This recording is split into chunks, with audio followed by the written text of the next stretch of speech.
Assalamu alaikum. In this module, we will discuss about overview of biomimetic nanomaterials.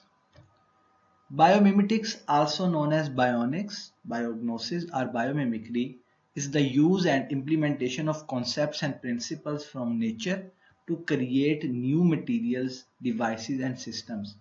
Nature के principles और concepts का idea लेकर हम बिल्कुल उसकी कॉपी यानी same as to natural material हम आर्टिफिशियल मटेरियल या डिवाइसेस या सिस्टम्स बनाते हैं जिनको बायोमिमेटिक्स या बायोनिक्स कहा जाता है. Nature is the best nano technology platform. Biomimetic materials are materials developed using inspiration from nature, यानी नेचर से इंस्पायरेशन लेके या नेचुरल थिंग्स जो कि बहुत अच्छी फंक्शनैलिटी रखते हैं उनसे इंस्पायर होकर हम उसी तर्ज के मटेरियल्स बना लेते हैं जिनको बायोमिमेटिक मटेरियल्स कहा जाता है. So biomimetics is the study of formation, structure or function of biologically produced substances and materials and biological mechanisms and processes, especially for the purpose of synthesizing similar products by artificial mechanisms which mimic natural ones. So biomimetic science क्या है? Biomimetic science के अंदर हम किसी भी material की formation, structure और उसके फंक्शंस को डिस्कस करते हैं. और क्या डिस्कस करते हैं कि हम नेचुरल मटेरियल से इंस्पायर होके हम आर्टिफिशियली एक न्यू मटेरियल जो मिमिक कर रहा होता है नेचुरल वन को, हम वो डिजाइन करते हैं और देन उसको यूज करते हैं in different for different functions. There is significant current interest in biomimetic synthesis. Biomimetic synthesis के अंदर करंट इंटरेस्ट बहुत ज्यादा है. As technologies to underpin the development of process which are modular, scalable and crucially accessible to broad material community, के natural एक natural thing है, उसी बिल्कुल natural thing की तरह हम artificial एक thing mimic करके बना सकते हैं. तो हमें उस चीज की जो है वो आप कह लें कि shortage जो है नेचुरल थिंग की नहीं होती, बल्कि हमें उससे भी ज्यादा इनहांस फंक्शन वाली चीज और बिल्कुल उसकी कॉपी मिल जाती है. The state of the art research such as DNA nanotechnology, nanoscale fabrication using DNA building blocks and DNA template synthesis currently all have a complete reliance on biological polymers. अब की जो करंट रिसर्च है जिसके अंदर DNA nano technology है कि किस तरह डीएनए के बिल्डिंग ब्लॉक्स को यूज करके नैनो स्केल पे फैब्रिकेशन की जाती है, या डीएनए की सिंथेसिस है जो कि इन विट्रो रेप्लिकेशन ट्रांसलेशन में डीएनए टेम्पलेट को यूज करके किया जाता है. ये सारे इन सारे प्रोसेसेस में बायोलॉजिकल पॉलीमर्स यूज होते हैं या बायोलॉजिकल मॉलिक्यूल्स यूज होते हैं. तो अगर वो मॉलिक्यूल्स बाय सम मीन्स डिस्टर्ब हो जाएं या दे अंडरगो सम म्यूटेशन, तो क्या कहते हैं हम उन नेचुरल मॉलिक्यूल्स के मिमिक करके आर्टिफिशियल मॉलिक्यूल्स या पॉलीमर्स बना लेते हैं. तो हम इन मॉलिक्यूलर बायोलॉजी के प्रोसेसेस को भी रिगेन कर सकते हैं. Knowing the structure and functions of biological molecules we can synthesise hybrid molecules. हम बायोलॉजिकल मॉलिक्यूल्स की अगर फंक्शन जानते हैं तो हम उसी फंक्शन के लिहाज से उन्हीं के मिमिक्स बना सकते हैं, जिनमें क्या क्या शामिल हो सकता है? Peptides, lipids, organic polymers and develop biomimetic nanofibres. Nanofibres भी हो सकते हैं एंड नैनोपोरस कोटिंग्स हो सकती हैं जो कि टिश्यू इंजीनियरिंग के अंदर एप्लीकेशंस रखती हैं. Biomimetic nanoparticles are under active development. Biomimetic nanoparticles जो हैं वो बहुत ज़्यादा लार्ज स्केल पर बनाए जा रहे हैं. For example ferritin, a protein that transport and store iron in an organism, forms nano cavities with an inner diameter of 8 nanometre.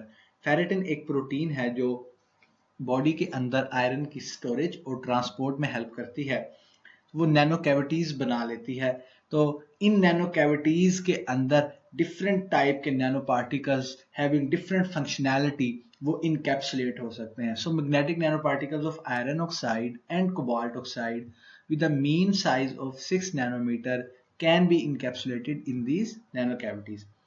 Approaches employ growing nanoparticles of specific size inside bacteria or the biomass of plant. कि अगर हमने कोई bacteria या किसी और organism या किसी plant के अंदर हमने नैनो पार्टिकल्स जो है वो एम्प्लॉय करने हैं या ग्रो करवाने हैं, तो अगर हम इनसाइड द बैक्टीरिया की फंक्शनैलिटी को जानेंगे तो हम मिमिक कर सकते हैं उस तरह के नैनो पार्टिकल्स जो इनसाइड दैट पर्टिकुलर ऑर्गेनिज्म जाके ग्रो हो सकते हैं.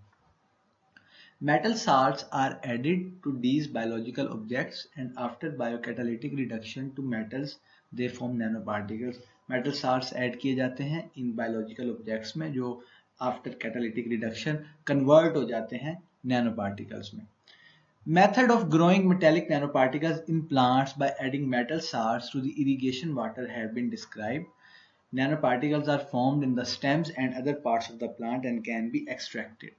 अब ग्रीन सिंथेसिस नैनो पार्टिकल की कैसे होती है, यानी प्लांट से हम कैसे नैनो पार्टिकल सिंथेसाइज किए जाते हैं, तो हम कोई ना कोई एक प्रीकर्सर यूज करते हैं जो कि कंपोज्ड होता है कोई मेटल साल्ट के.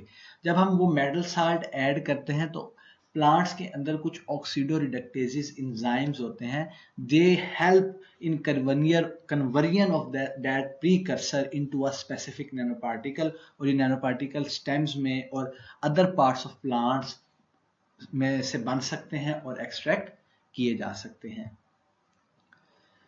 सो बायोमिमेटिक नैनो मटेरियल्स जो है वो कहाँ यूज हो रहे हैं. Utilises biological mechanisms to create materials. Biological mechanisms को यूटिलाइज करके ये मटेरियल्स बनाए जाते हैं जो मिमिक करते हैं सेल्फ असेंबली के प्रोसेस को.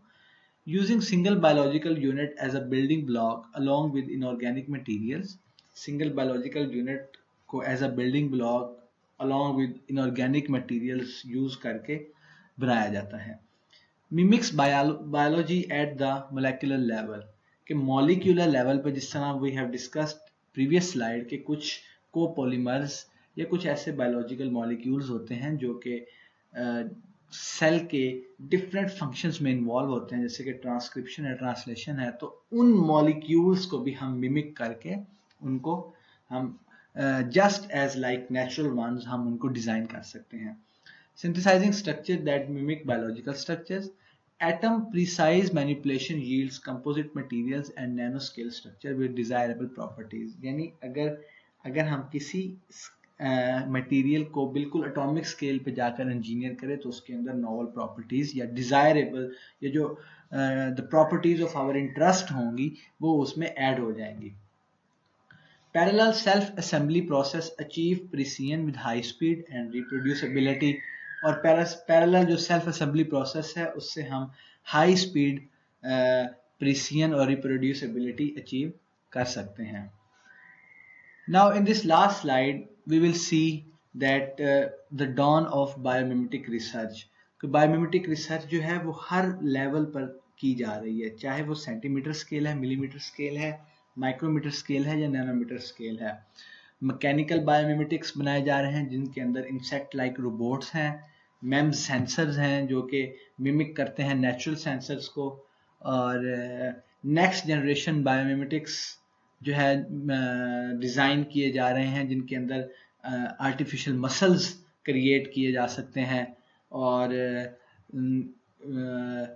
फर्स्ट जनरेशन बायोमिमेटिक यानी मोलेकुलर बायोमिमेटिक, हम आर्टिफिशियल एंजाइम्स बना सकते हैं, हम नेचुरल फाइबर्स को मिमिक करके आर्टिफिशियल फाइबर्स बना सकते हैं, आर्टिफिशियल बायोलॉजिकल मेम्ब्रेन्स बन सकती हैं which have different functions and molecular recognition elements, जो ये the things that fall under the nanotechnology, the important things like artificial biological membranes and which have lot of diverse functions. तो हम इनकी chemistry को engineer करके हम natural material की तरह उनको मिमिक करते हैं और उनको डिज़ाइन कर लेते हैं for different functions. Thank you.